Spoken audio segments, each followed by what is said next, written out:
रुद्र होगी जी, उत्तर प्रदेश उन्होंने में, बता दिया बिल्कुल ईडी उन्हें याद सीबीआई। रखेंगे। ठीक है आजम जी, समझ गया मैं।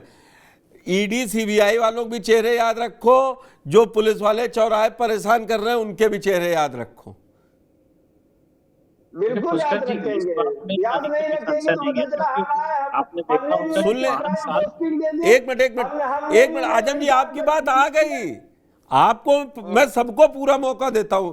अब हो गई, आप फिर वही शुरू करेंगे कि हम आधी आबादी के साथ खड़े हैं। ये तो जो जो संविधान में लिखा है पार्टी के हार, उसको क्या टीवी पे 50 मिनट की डिबेट में इतना बोलना। जी रुद्र जी।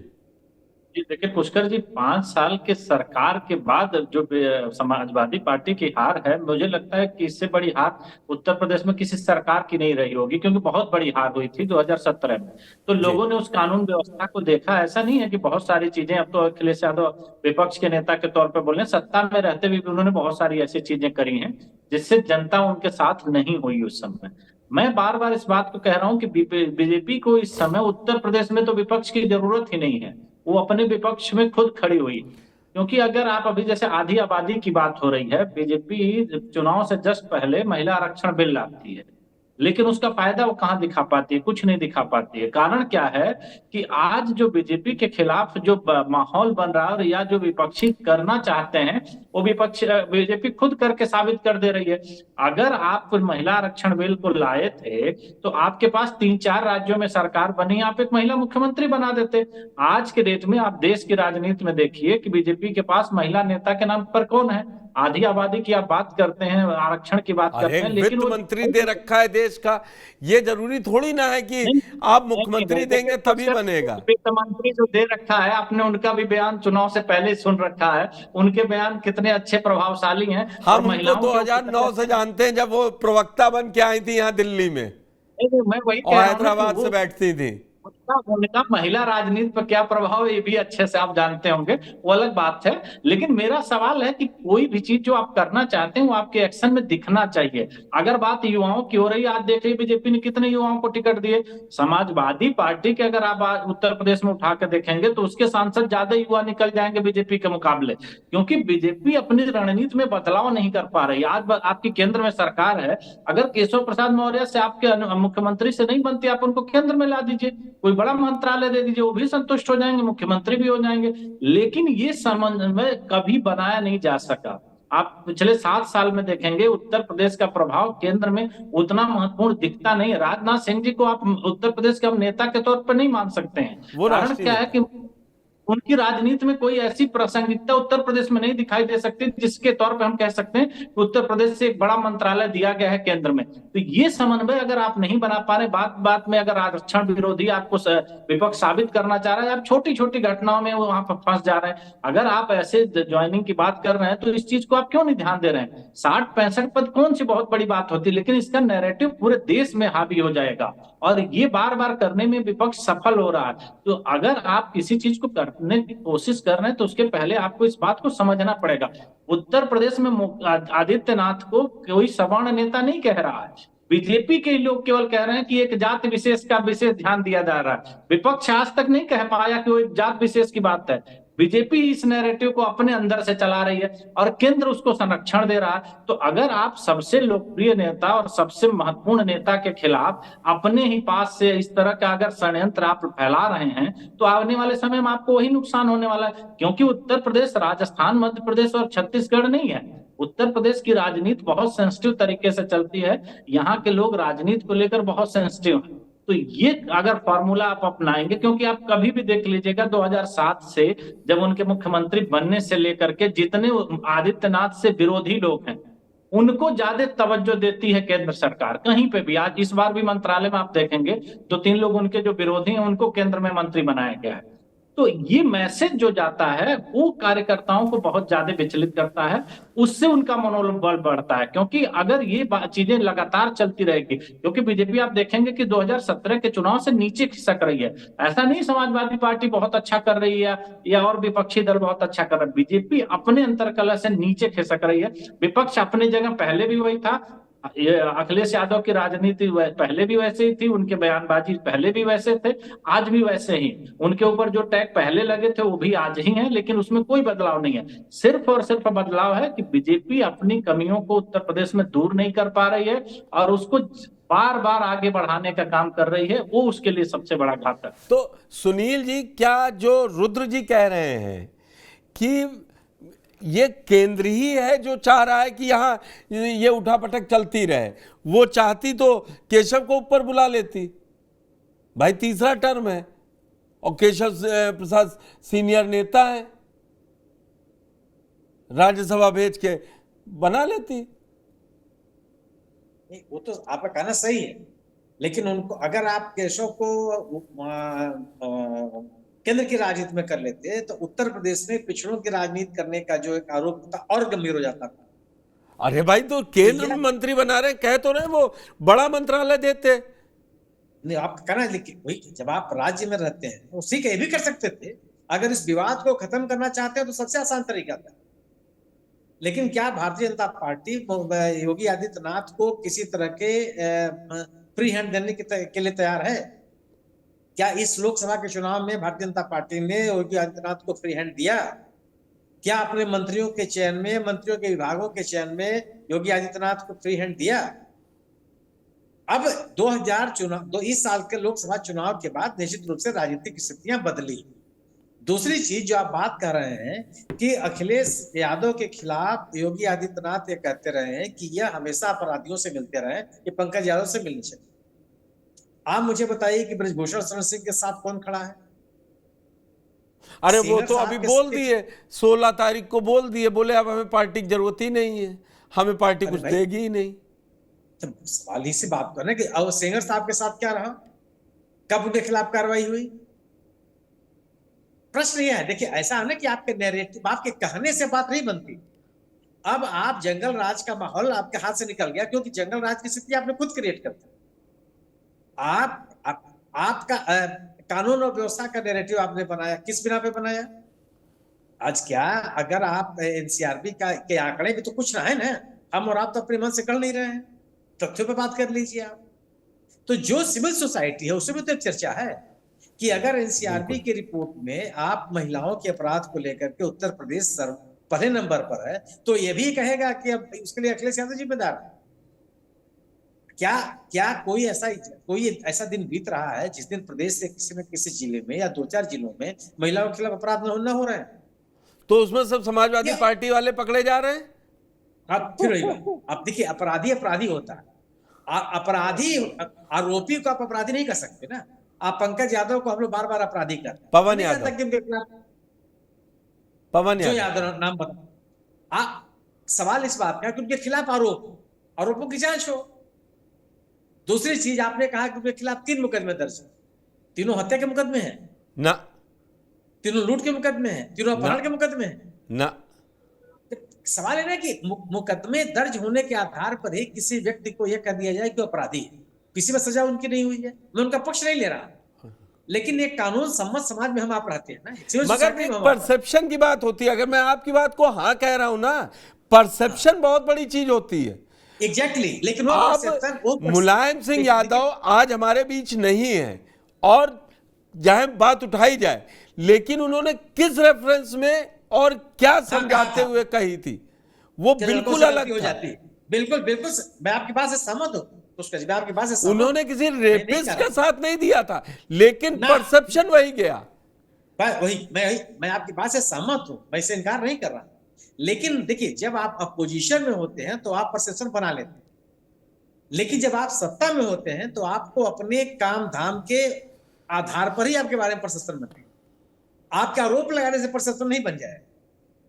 आप 7 साल सत्ता में रहने के बाद अभी भी अगर आप अखिलेश यादव की आलोचना करके अपनी लोकप्रियता बढ़ाना चाहते हैं, वो संभव नहीं है। जब 70 साल के कांग्रेस की आलोचना करके मिल जा रहा है वोट, तो अखिलेश यादव तो अभी 10 साल के हैं। कहां मिला? 2014 में मिल गया, 2019 में भी मिला, शुरू हो गया। अरे आप मैं सुनील जी, अगर बीजेपी तीसरी बार आई है तो उसमें सबसे बड़ा कारण कांग्रेस है। जहां कांग्रेस से सीधी लड़ाई थी, कांग्रेस महाराष्ट्र में दूसरों के सहारे थी तो हरा पाई। राजस्थान, छत्तीसगढ़, मध्य प्रदेश, गुजरात, उड़ीसा जैसे राज्य में वो एंटर कर गए। पुष्कर जी, राजस्थान में 25 सीटों में 11 सीटों को हराया। मुझे मालूम था आप सिर्फ यही एक राजस्थान मुझे गिना पाएंगे। नहीं अब देखिए, अब ये बात नहीं ना, ये सीधी सीधी लड़ाइयों में बताइए ना। नहीं ठीक, मैं बात तो आ रहा हूँ। महाराष्ट्र में सबसे बड़ी पार्टी कांग्रेस बनकर के आई, 13 सीटें भारतीय सबसे बड़ी पार्टी बन के आई ना। ठीक, मैंने तो कहा उड़ीसा में अगर आप उड़ीसा की बात करते हैं तो उड़ीसा में निश्चित रूप से वहां कांग्रेस जमाने से नहीं है, वहां लड़ाई अगर आप बीजेपी की जीत को श्रेय देना चाहते हैं तो आप बीजेडी को दीजिए। अरे भाई, जो एंटी इनकम्बेंसी थी, प्रमुख विपक्षी दल आप होते थे पिछले चुनाव से पहले तक। मैं आप ही बात मैं कह रहा हूं, आप उसका तो रहा हूं आपसे सवाल इसी बात का। मैं जो आप मैं कांग्रेस में मैं कह रहा हूं कि कांग्रेस आज की तारीख में बीजेपी से बड़ी पार्टी नहीं रह गई। बीजेपी बहुत बड़ी पार्टी, लेकिन यह भी सही है कि पैन इंडिया बीजेपी को चुनौती देने की स्थिति में कांग्रेस ही है। इस सरकार ये एक अलग बात, ये अलग बात है। शहनवाज जी उत्तर प्रदेश में लौटते हैं, अगर फिर उसी बयान को देखें और जो आप लोगों से चर्चा करके निकल के आया, मैं आप चारों लोगों से सबसे आखिरी में आजम भाई से पूछूंगा, क्या लग रहा है 10 सीटों के लिए अगर ही बातचीत हुई है तो कोई आपको असर दिख रहा है कि इन 10 सीटों पे 5-5 जो एक दूसरे, एक एनडीए गठबंधन के पास है, 5 इंडिया क्या सारी इन्हीं के पास है, समाजवादी पार्टी के पास है, कुछ उसमें इंक्रोचमेंट कर पाएंगे या अपनी पांचों बचा पाएंगे? मैं ये 10 में कितनी जीतेंगे नहीं, अपनी बचा लें या उनके में से एक छीन लें? देखिए, ऐसा है, पीडीए का फॉर्मूला सक्सेसफुल तो है, इसको स्वीकार करना पड़ेगा, और उसका एज भी समाजवादी या इंडिया गठबंधन को मिलेगा इस चुनाव में, मुझे ऐसा लग रहा है। और इसी को देखते हुए शायद बीजेपी ने तय किया, सेंट्रल लीडरशिप ने तय किया कि अपनी लड़ाई तो हम बाद में लड़ लेंगे, पहले जो विरोधी है उनसे लड़ा जाए। क्योंकि जैसा अभी सुनील शुक्ला जी ने कहा, बिल्कुल सही कहा कि बीजेपी को किसी और की जरूरत नहीं है लड़ने के लिए। हमारे दूसरे साथी उन्होंने भी ऐसे ही कहा, रुद्र भाई ने भी, कि बीजेपी अपनों से ही परेशान है। तो इस बार यही बोला गया कि भाई पहले अपनी लड़ाई छोड़ करके जो हमारे सामने सबसे बड़ी चुनौती है वो लड़ लो। और 2-2 सीटें दी गई जो जिस पे हमने पहले भी चर्चा की। अब हर किसी को अपनी अपनी सीटें भी जिता करके लानी है। अगर कोई व्यक्ति अपनी 2 सीटें हरा देता है या हार जाता है तो वो बड़ा मैसेज जाएगा, और उसके बाद ये बयानबाजी शायद और बिल्कुल तल्खी भी हो सकती है, और हो सकता है कि कुछ बीच का रास्ता निकले। तो 10 सीटों पर बहुत कुछ डिपेंड करेगा। रुद्र जी, आपको क्या लग रहा है 10 सीटों के नतीजे अगर फेवर में आ गया बीजेपी की तो कुछ ये आपसी रंजिशें कम होंगी सियासी? देखिए, रंजिशें तो कम करनी पड़ेंगी अगर उत्तर प्रदेश को बचा के रखना है। और एक जब पिछले आपकी चर्चा थी उस पर मैं एक जवाब देना चाहूंगा कि बीजेपी वहीं केवल चुनाव हारी है जहां बीजेपी में अंतरकलह है, नहीं तो बीजेपी कहीं पे भी चुनाव नहीं हारी है जहां उसका अंतरकलह नहीं, चाहे वो राजस्थान ले लीजिए, उत्तर प्रदेश ले लीजिए या महाराष्ट्र ले लीजिए। हरियाणा में भी यही, हरियाणा में आपने 10 में 6 बाहरी कैंडिडेटों कांग्रेसियों को टिकट बांट दिए, जीतते कहां से आप? मैं तो वही बात कहना चाह रहा हूं कि बीजेपी कांग्रेस से कहीं नहीं चुनाव हारी, बीजेपी खुद से चुनाव हारी है हर जगह जहां उसका आपसी तालमेल नहीं बना या आपसी संघर्ष था। उत्तर प्रदेश की ये जो 10 सीटें हैं वो दोनों पार्टियों के लिए देखिए साख का विषय बना है, और जो अपनी साख बचाने में सफल होगा वो अगले आने वाले समय में काफी समय तक राजनीति में उसका ये लेकर चलेगा। तो मुझे नहीं लग रहा है कि बीजेपी यहाँ कोई चूक छोड़ने वाली है। तो जहां तक मुझे लग रहा है कि इन 10 चुनाव में बीजेपी का परफॉर्मेंस पिछली बार से ज्यादा बेहतर होगा, क्योंकि ये जो सामंजस्य, जो समीकरण ये लोग बना के चल रहे हैं, क्योंकि इनको अपने नेतृत्व को भी दिखाना है कि हम में भी कुछ दम है, जो लोग विरोध में भी हैं या मुख्यमंत्री के तौर पे, सबको अपनी चीजें दिखानी है। तो मुझे लग रहा है कि जब आपसी कंपटीशन ज्यादा होता है तो परफॉर्मेंस बेहतर होता है, वो मुझे कहीं ना कहीं इसमें दिखाई दे रहा है। ऐसा तो नहीं होगा कि अगर अपना नहीं भी जीत रहे तो जो जीत वो दोस्त फेल हो जाए तो बड़ा दुख होता है।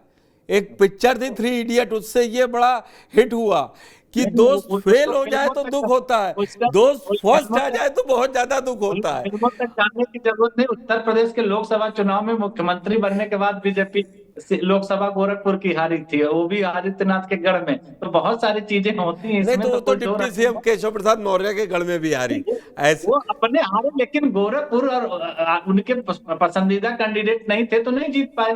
तो सवाल ये तो होता ही है। लेकिन मुझे ऐसा लग रहा है कि आपसी सामंजस्य से बीजेपी इस उपचुनाव में बेहतर करके कुछ अपने आप को बेहतर साबित करने की कोशिश करे। सुनील जी, ज्यादातर और आपसे मैंने जाना समझा भी है कि उपचुनाव सरकार के ही होते हैं कमोबेश, और ये 10 सीटें पश्चिम से लेकर पूरब तक फैली है, मझवा तक। आपको क्या लग रहा है जो हालात हैं, और केशव ने अगर ये इस समय शांति का मार्च दिखाया है, ऐसे ही मान लेते हैं कि तारीफ की है, तो आपको क्या लग रहा है क्या सिनेरियो होगा जो अक्टूबर नवंबर चुनाव होंगे? नेताओं के आपसी सहमति के वजह से आदमी चुनाव आप जीतते नहीं। जनता का समर्थन कितना है?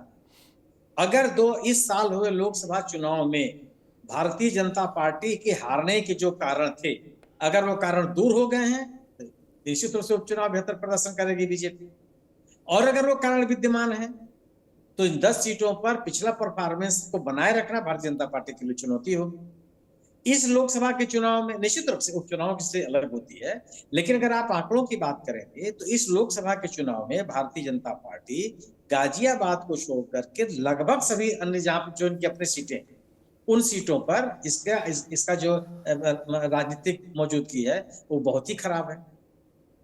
आप बाकी जो सीटें हैं, जैसे कि जो जहां पे समाजवादी पार्टी पहले जीत चुकी है 5 सीटें, उसमें सिसमो भी आप रख लीजिए, तो वहां तो भारतीय जनता करहल में तो कभी जीती ही नहीं आज तक। नहीं तो कटहरी में नहीं जीती 91 के बाद, कुंदरकी में नहीं जीती, 98 का एक उपचुनाव जीती, करहल 91 जब से सपा बनी तब से नहीं जीती। तो सवाल इस बात का है कि आपके पास कौन से बने राजनीतिक कारण हो जाएंगे जिससे कि बीजेपी केवल नेताओं की मौजूदगी से, क्या नेताओं की मौजूदगी क्या कहीं कम रही? नहीं, नेताओं की मौजूदगी थी। फिर अगर 73 जिता लाए थे केशव प्रसाद मौर्य, आप ही ने ओपनिंग स्टेटमेंट में कहा। नहीं, सवाल इस बात का है ना, वही मैं कह रहा हूं ना कि अगर आपकी मौजूदगी मात्र से चुनाव जीतना होता तो इसी लोकसभा के चुनाव में आप कौशाम्बी क्यों हारते, आप बांदा क्यों हारते, आप प्रतापगढ़ क्यों हारते, आप इलाहाबाद क्यों हारते? सब तो आपके प्रभाव का क्षेत्र है। ठीक है क्या एक राजनीतिक माहौल की स्थिति है। मेरा अपना मानना यह है कि भारतीय जनता पार्टी के खिलाफ जो राजनीतिक माहौल इस साल के लोकसभा चुनाव के दौरान बना, जिन मुद्दों को लेकर बना, वह मुद्दे अभी भी बरकरार। नेताओं की सहमति, आपस में युद्ध विराम, आपस में शांति का माहौल ये पैदा कर लेने से आपके पक्ष में राजनीतिक माहौल बनता नहीं। बन जाए बहुत अच्छी बात, राजनीति हमेशा संभावनाओं रखे, ठीक है, लेकिन इन 10 सीटों के आधार पर बीजेपी की ताकत के होने और ना होने का भी अनुमान नहीं लगाया जा सकता। मगर कुछ तो एक फिर परसेप्शन बनेगा कि सत्ता में रहते आप हार गए 3 सीटें, परसेप्शन बनेगा। बिल्कुल। अब आजम जी आपसे भी पूछ ही लेते हैं, आप तो 10 सीटों बढ़िया लड़ ही रहे इंडिया में, इंडिया गठबंधन जीतेगा, वो तो पार्टी की लाइन हुई। आपको कहाँ मुश्किल लग रही? गाजियाबाद भी जीत लेंगे? उसके भी देखिए, अभी जो सुनील जी ने कहा वो बिल्कुल सही बात ये है कि जो माहौल यानी जो राजनीतिक परसेप्शन था उसमें भाजपा ने एक नया का काम नहीं किया, बल्कि हाईकोर्ट का जो निर्णय आया वो विपक्ष को और मजबूती देता चला गया, और जो कानून व्यवस्था वगैरह को जो इनकी टैग लाइन थी वो सब हटती चली गई है। तो कहीं से भी भाजपा ने एक नया का मतलब ऐसा काम नहीं कर दिया जिससे जनता ये सोचने को मजबूर हो जाए हाँ इन्हें वोट देना चाहिए। तो पूरा का पूरा राजनीतिक वातावरण वैसा ही है, बल्कि और मजबूत हुआ है विपक्ष। इसलिए हम लोग पूरी उम्मीद और आशा है कि अपनी 5 के साथ साथ इनकी भी ज्यादा से ज्यादा सीट हम लोग हथियाने में कामयाब होंगे। अब गाजियाबाद की लड़ाई एक टफ लड़ाई है, कोशिश होगी कि जैसे भाई बनारस की लड़ाई भी टफ लड़ाई थी, लेकिन हम लोगों ने प्रधानमंत्री की मार्जिन तो कम कर दी, तो हो सकता है न जीत पाए तो मार्जिन तो अच्छी कर पाएंगे। हाँ, 1,84,000 की थी शायद वो मार्जिन। ठीक है सुनील जी, अब चर्चा को यहीं रोकते हैं और देखते हैं कि कैसे बीजेपी खुद को रिकनेक्ट करती है लोगों से उत्तर प्रदेश में। आपका सुनील जी आपका धन्यवाद, आजम जी आपका, और रुद्र जी आपका, और शाहनवाज जी आपका बहुत बहुत धन्यवाद हमारे साथ जुड़ने के लिए। तारीफ तो कर दी है, उसमें भी सियासी लोग सियासत देख रहे हैं, और तो राजनीतिक विश्लेषक ये भी कह रहे हैं कि ये टेम्परेरी है, ये सियासी जंग आपस में जारी रहेगी अभी। धन्यवाद।